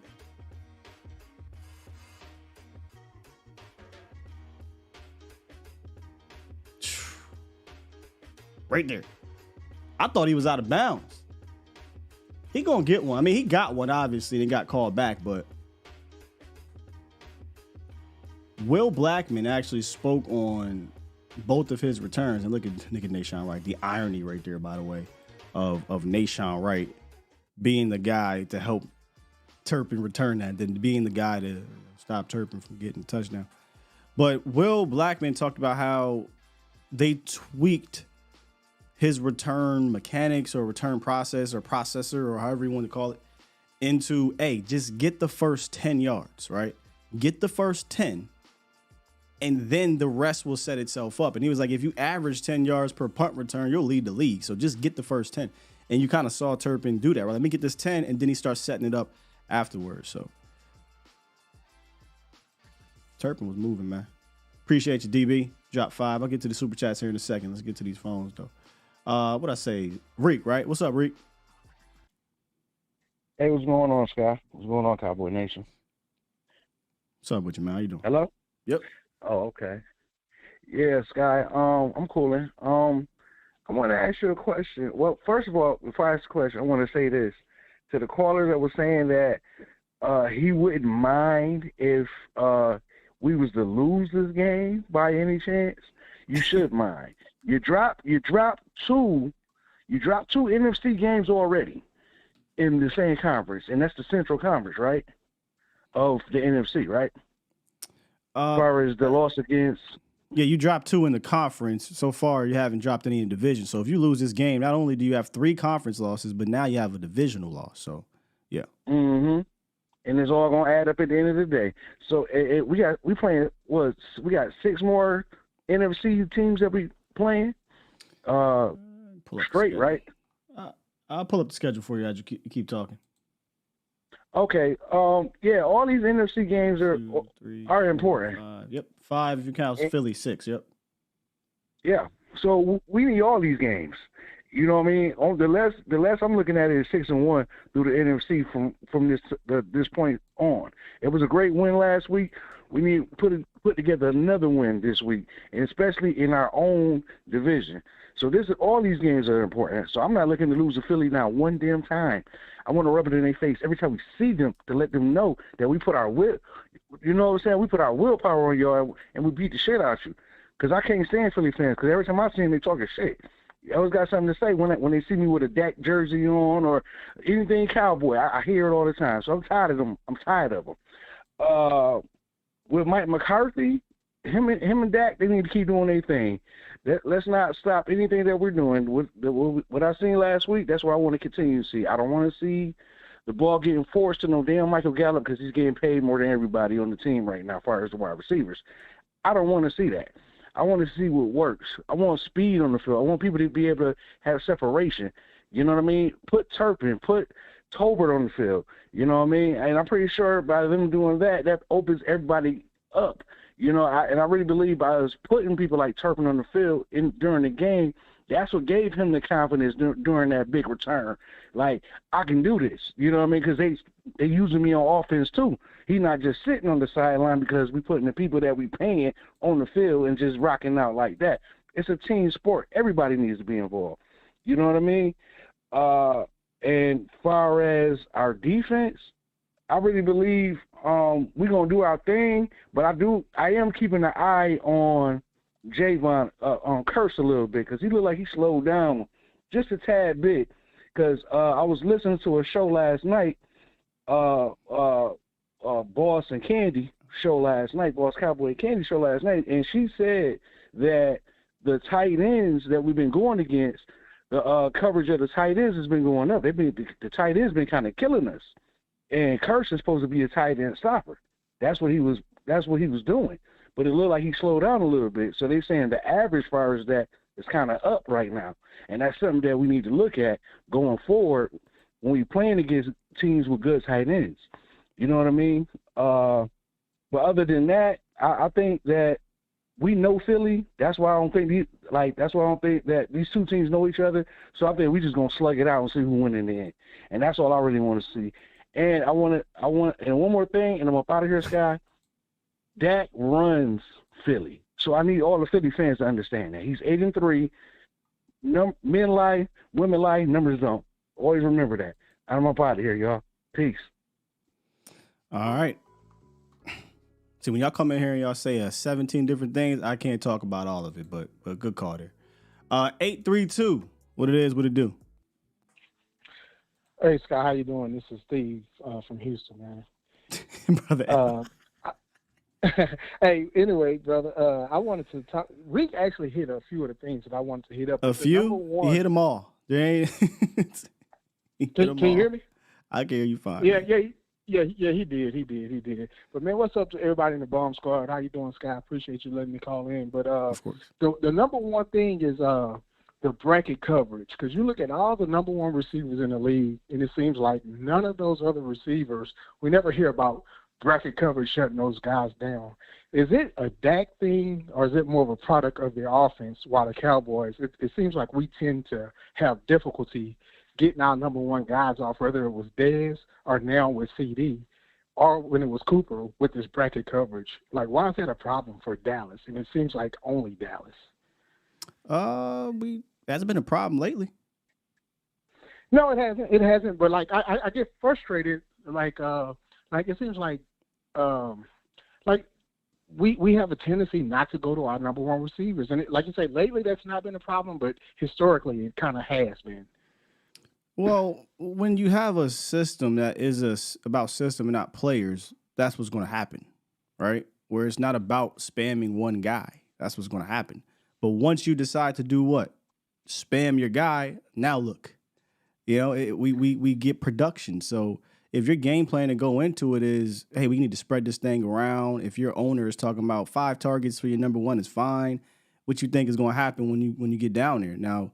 Now the whole game plan is, no, we got to get CD involved and get them involved early. It's pretty much as simple as that. If the game plan says to get those guys involved, guess what happens? You get 19 receptions in 2 games. That's just that simple, bro. Yeah, it makes sense, and I hope we don't lose sight of that. I hope we continue to just spam CD. And like I say, sometimes I feel like it's Dak not spamming him. Sometimes I think it's the coaching. But regardless of whomever the problem is, we need to make CD that guy because he is that guy. I mean, but they have been. So you're complaining about something from 3 weeks ago. Like, they have been doing that. You should be encouraged that they're actually involving CD Lamb moving forward. If you would have called in 3 weeks ago and said this, we all would have been having this conversation. But they are actually doing what you said they don't do. So I'm just a little bit lost. I agree. No. I agree with you. I'm just saying I don't want them to lose sight of that because right. I thought we solved that last year when we were spamming CD, but yet and still it kind of came back early in the season. But you're right, we have moved past. I mean, if the game plan is to get them to rock, he's going to get them to rock. And you saw Kellen moving him around, and he had a career year. Like Dak and CD were connecting left and right because you had nobody else. You know what I'm saying? So they were spamming or game planning for CD. And then you get to the playoffs, what happens in the Niners game? He gets 10 receptions because we're going to CD. But you do need other players, right? So when teams start to, as you call it, bracket coverage, can somebody else step up? And you saw in the Rams game, we were killing CD Lamb, so they start paying attention. What happens? Jake Ferguson touchdown. So, yes, spam is fine. It's more so get him involved early, though, so everything else can open up. Because if I get to the fourth quarter and CD Lamb has 8 targets, but now because of those 8 targets and those productive targets, that's opening things up for Cooks, where no one's going to complain if he finishes the game with 8 targets and you get the dub and everybody else is eating. So I think it's more so about getting him involved early as opposed to finishing the game with 19 targets or something like that. I agree. So the only other thing was, 2 people that I would like to see kind of get involved. I love what Odigizio was doing. I hope he continue to cook. That's my guy. I know you're a big fan of him. We kind of talked last year about that. This is my second time ever calling you. But Tolbert, and I want to get Vaughn involved. I think it's time to start utilizing Vaughn and Tolbert. Like the targets that have been going to Gallup, man, I would like to see those go to Tolbert and to the tight end Ferguson. And like I said, I just want to see Vaughn, get involved on some screens, this Sunday, and hopefully we can start putting him in a rotation. But, yeah, man, go Cowboys. Vaughn ain't gonna play good, brother. But I hear you on Tolbert. Tolbert is the more realistic one, and I'll talk about it here in a second. All right, I appreciate you, man. Yes, sir. Thanks for the call. Enjoy the show. You the best in business, man. All right. Thank you, man. Appreciate that. Yeah. You ain't gonna see Deuce. Deuce's fate has been made. He unless there's an injury, you're likely not seeing him called up in the games. You can run the screens to Rico, run them to TP, right? You can still do some of those things with him. Everything you want to do with Deuce, you can do with TP, in my opinion. And I love Deuce Vaughn. I would have loved to see him get involved, but I think they are content in waiting till next year for that to happen unless there's an injury. But for Tolbert, hey, man, maybe we're starting to see it now. We talked about how it was a season low in snaps for Michael Gallup, a season high in snaps for Jalen Tolbert when all 3 receivers are available. So maybe we'll start seeing more of that. And you say, hey, I want to see some of his targets go to XYZ. They did last week, right? He only got 3 targets last week. That is perfect for Michael Gallup. 3 targets. He had 4 to Ferguson, 14 to Lamb, 4 or whatever it was to Cooks. Now, there's going to be games where maybe instead of 14 to Lamb, it's 10 or it's 11, and then those extra 4 to 3 targets go to Cooks. Maybe 1 goes to Ferg. But that's where I'm at with it. If I can finish the day, where was that stat at? 22. If I could finish the day with Lamb, Cooks, and Ferg in that 22 to 25 targets in a game, I feel like you have a productive day. Unless you got an amazing pass defense or a pass rush that the Cowboys can't block, Ferg's been money. Hey, you target him, money. Lamb has been the most productive wide receiver in regards to catch percentage, success percentage when targeting.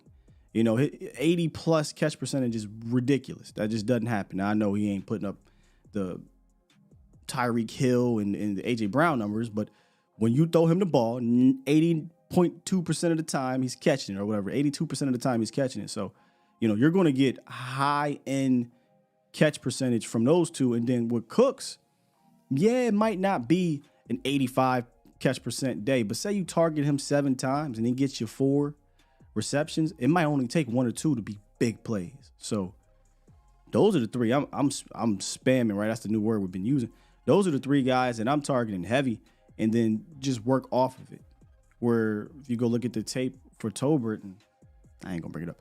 If you look at the tape for Tolbert, there were a couple plays, man, where I think Dak is gonna look and say, okay, Tolbert, if you can do that, I would now use CeeDee Lamb as a decoy, drop back, look off that safety, and I'm going to you deep.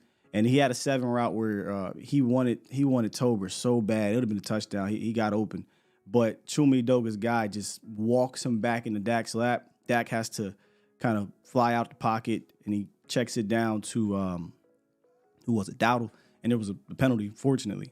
But I think he's starting to notice. And he's starting to notice Tolbert is doing some things deep at least. So I'd be interested to see if you get one of these pop plays where it looks like it might go to CD or it looks like it might go to Cooks, and next thing you know, Turpin is touchdown, or Tolbert, he's just running by guys. So look out.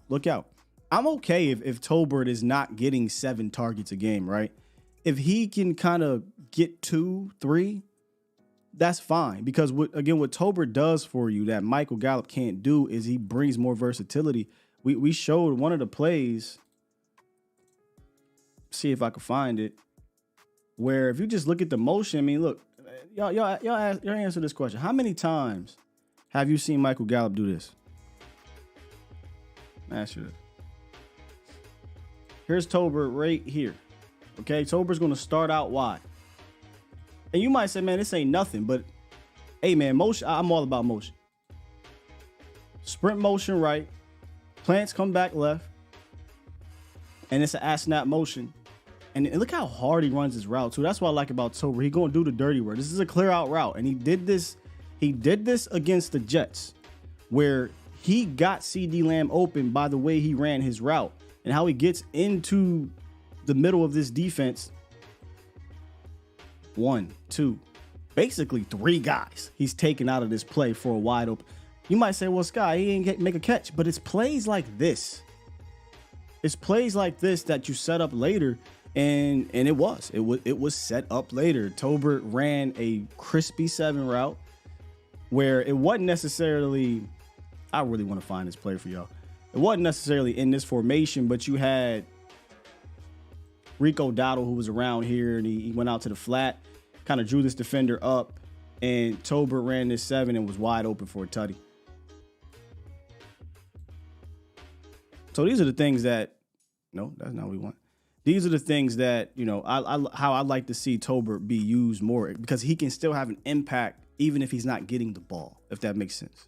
Some people look at the scoreboard and be like, he didn't have anything, didn't do anything. Well, go look at the things he did to get others involved.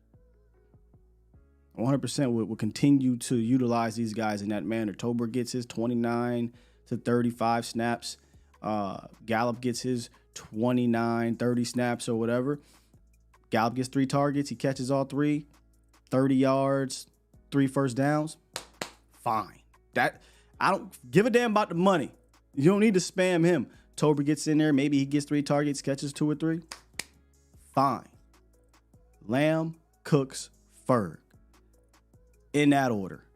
That's how, me personally, I'm game planning these games, and I'm doing combinations to get those guys involved. But what I really love about this offense right now from a pass game standpoint is the flow. And Dak is just in the zone, man, and it's just flowing so beautifully. And we talked about this a lot. If you were here last year, we would break down the tape, and it's just like mirror route. It's four verts. There's really no flow to this thing, right? Now you see there's two different combinations going on both sides every play for the most part.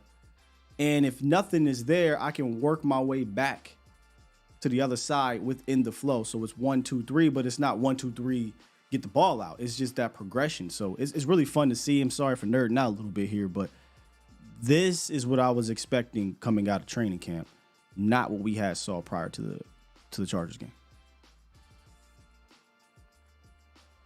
Looked over. Tripp said Terp can do the wheel routes.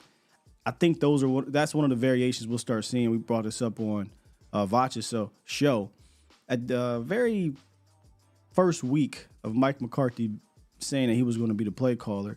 I had dug into the slant flat variations. I went and did a whole bunch of homework on that. And one of the variations is instead of the flat route running the flat, they'll fake it and they'll run the wheel. You haven't seen it yet, right? So maybe we'll get into a 2nd and 4 situation where, okay, this could be one of those slant flat situations, one of those all slant situations, and we do a sluggo or we do a wheel route and it gets wide open. And that's one of those things where I think you can put Reed Blankenship in a bind here because he's very aggressive coming downhill. If he sees you running like a slant or a skinny post or even a dig for real, he's firing downhill. But if you got a combo behind that or with that, he's kind of in no man's land.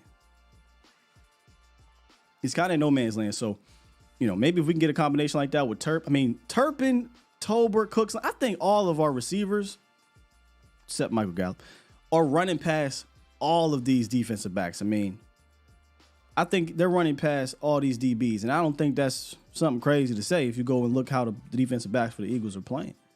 Just haven't been good this year.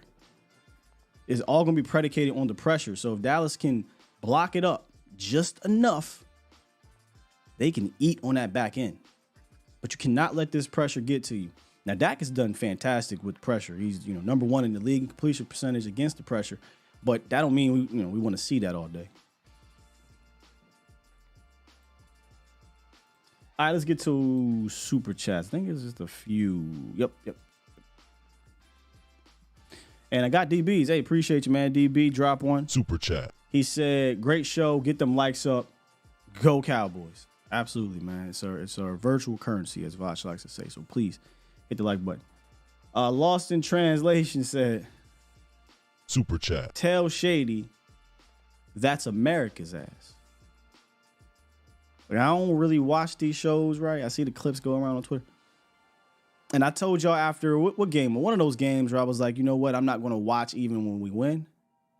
But, I'd be lying if I said I wasn't going to watch if the Cowboys get this dub on Sunday. That one in particular. And then I'll be phony for a week, and then I go back to being what I'm doing. Thoughts of a King, drop 5. Super chat. Appreciate you, man. He says, would you use bigger DBs like Nashawn and Izzy to help cover A.J. Brown? Well, let me tell you this, thoughts. If you line up Nashawn and Izzy on A.J. Brown, that's food for A.J. Brown. So, no, I wouldn't use Nashawn or Izzy. Gilly covered him well.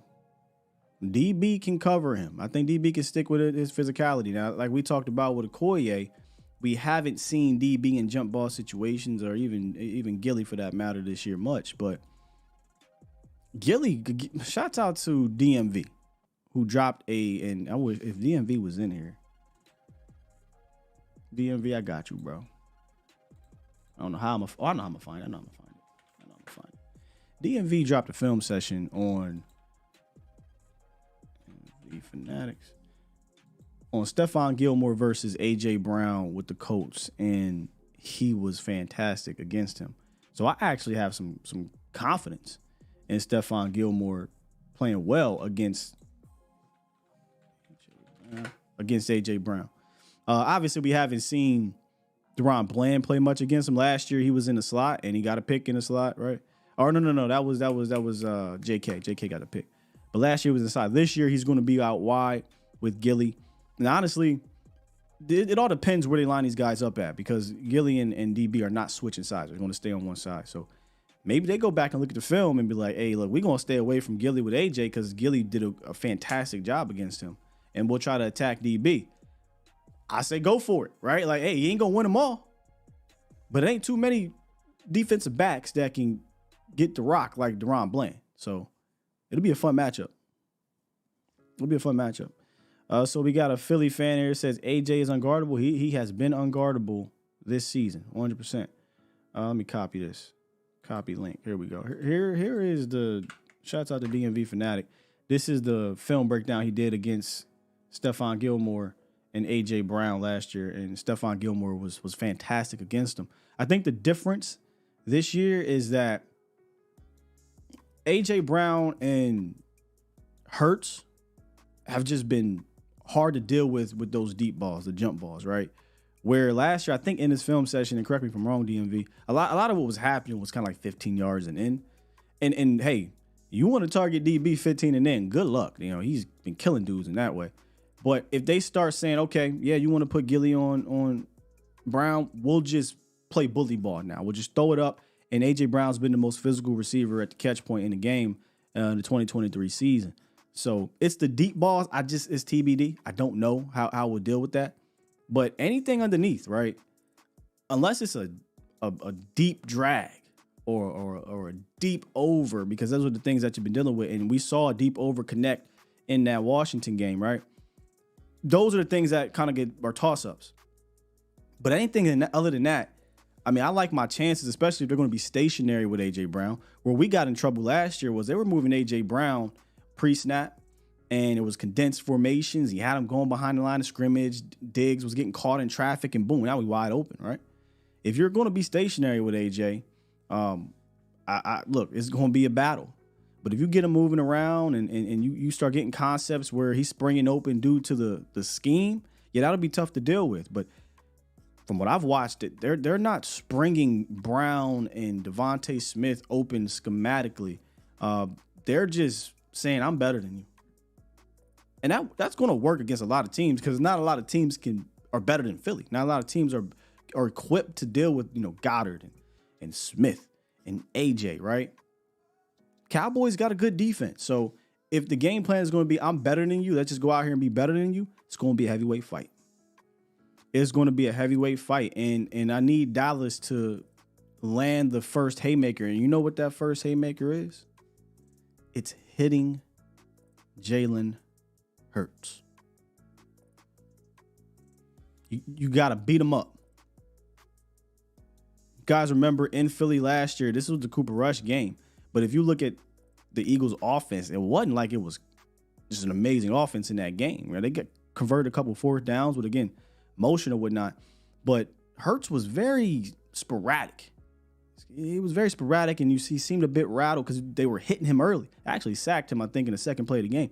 But they were hitting him early. He wasn't running around a whole lot. Right now, his knee's messed up, but he's a tough dude, so he's fighting it out, and he'll still convert a few.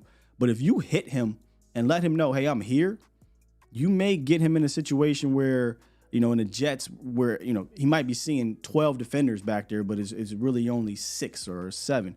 And maybe you can make some plays on the ball. But that's the first punch I want to see Dallas, land is hitting Jalen Hurts, being physical with Jalen Hurts so that can be in his head a bit. Tough dude, resilient dude, no doubt about it. But I don't give a damn how resilient or tough you are as a quarterback. If you're getting hit and you're getting pressured all game, it's going to affect you at some point. And he hasn't handled the pressure all that well this year. He's got about an 80 quarterback rating under pressure, 5 interceptions, and he just hasn't been as good against pressure as he was last year. So pressure Jalen Hurts, hit him first, and I think the back end will fight, right? Let's be honest. A.J. Brown's a beast, so it ain't like you're going to win them all with him, but they'll be able to fight. Haymakers all day. I feel you.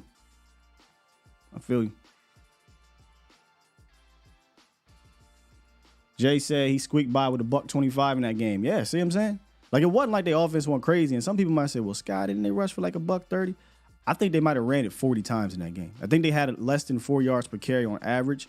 And really their best run series was the series they ran like 12 straight times, right? We're going to run the clock out on you. And that was demoralizing. I'll give it to them. I tip the hat. You know, y'all were getting 2, 3, then you get 5. Then you get 1, -1, 0, and then you get 6. But it wasn't like they were doing that all game. Things could be different. I don't know. I don't know if the dude Cam Jurgens is playing, but the last 3 weeks, the Eagles' offensive line has not been getting the same push. The Cowboys' defensive line has been very stingy to running backs on the ground. Osa's playing at a different level. Jonathan Hankins is in this game, right? He didn't play in any of the games last year. Jonathan Hankins is in this game, and he's playing good ball. Mozzie's starting to get it together, right? So I have a lot of confidence on the interior. It's about the post-action snap, though, or post-snap action playing with the linebackers' heads, right? So keep our linebackers clean. I don't worry about Bell firing. Bell's going to fire downhill. We'll see if Rashaan Evans is going to get involved. But I feel good about the matchup up front. Very good offensive line. I don't know that it's the vaunted offensive line that it has been in years past. Based off what I've seen, last week was rough. Rough for that interior, boy. I mean, Deron Payne and Jonathan Allen. But who was Landon Dickerson? Gave up like 8 pressures from the interior. Can't have that. Their backup right guard, it was rough. I don't know if he's going to play again, and I like our interior. So, you know, condense that pocket, push the pocket from the middle. Instead of Micah coming off the edge, I'd put Micah right in that middle and rush Jalen Hurts. 100%. Because I know DeMarcus Lawrence is going to contain, but one thing about DeMarcus Lawrence, and look, it's tough when you got guys like Hurts and guys like Justin Fields. These dudes are stupid athletic, but he'll contain and he'll get a shot, man. And look, these are defensive linemen. These are world-class athletes. Fields will hit you with and he'll break loose, or Hurts will hit you with something and break loose. And he's done that all season, right? Where he'll try to shake out of pressure. But if I'm getting pressure up the middle, he can't now roll out because DeMarcus Lawrence is playing that kind of muddled rush and keep you inside. And next thing you know, it's a sack. So I'm all about Micah aiding Hankins, Mozzie, Osa on the interior throughout this game, blitzing up the middle. I like this matchup, man. I do. So I'm going to drop this one more time. This is my guy, DMV Fanatic. 5 months ago, he dropped a film session on A.J. Brown versus Stephon Gilmore. It was really good stuff, man. All right. I told y'all this is going to be a jam-packed show. Really, really good show. I went in-depth on what they like to do. And yesterday, we went in-depth on the offensive side with Okoye. So if you missed that, run that back. Tomorrow, for those who might have missed it earlier, I will be live at BT Furnishings in Garland, Texas. If you show up, you will automatically get a $50 gift card that you can use right there and now. You can use it later. You can use it on Black Friday to get even more savings, right? That's kind of what I would do. And you will have a chance to win the Micah Parsons jersey right there. Like, we're giving away that jersey tomorrow. So whoever's there, you got a chance to win it right then and there. And you also will have a chance to win the free recliner, no purchase necessary. No purchase necessary. On Sunday, when me and Jesse will be giving that away in the pregame show. All right? No, not that one. We'll put that one. I thought I got all the super chats. There was another one? Y'all throwing them in here late. Okay, there was 2 more. Oh, this must have been Toxic who says, Super Chats, guys, so you can see my sarcasm about Michael Gallup. Super Chat. Who wins a foot race, Michael Gallup or Walter White Jr.? Why are you like this, man? Super Chat. King Element, Gallup, get ready to learn Chinese, buddy. Y'all killing this, man. Oh, man, I didn't mean to put that one up there. Oh, y'all killing this, man. All right, y'all happy? Y'all got y'all Michael Gallup shots out there. Y'all hate this guy so bad, man. Look, if Michael Gallup get me 2 catches on 3 receptions and 2 first downs, man, that's a good day. He ain't going nowhere, man. Y'all crazy. All right, on your way out, do me a favor, hit the like button, please. If you enjoyed the show. Only if you enjoyed the show. Some people, sometimes I see what y'all be. Yeah, if y'all don't like it, that's cool. Just keep it a buck, keep it moving. Yeah? But if you do enjoy it, hit the like button. Share it to all your Cowboy friends and family, and let them know, man, this is really where you need to be. You're not really going to get the good stuff on the network. Sometimes you'll get it, right? Like, shouts out to NFL Live. Love NFL Live. Love it. They don't do the whole narrative thing. They break it down. Love matchup. Love it. The fake take Jones, though, all you doing is just messing with your mental, man. Messing with your mental. This is where you need to be. Later on, Voch Lombardi live about 3, you know how we do. A little about 3:15-ish, so come through. We'll be the final day breaking down, I believe, the Eagles' offense against the Cowboys' defense. And then Mo will be on for the final episode of A to Z Sports Prime Time. Hit this button. Push the goddamn button. Aye. I love how now it's a thing. Kelvin was like, hey, yo, push the goddamn button. I'm always amazed that I've kept this outro for 4 years. I've been wanting to change it. I tell y'all all the time, but it's just perfect. It's a perfect outro, man. Drink more water and preserve your mentals, as Brother L says. I'll see y'all later. We out of here. Love you.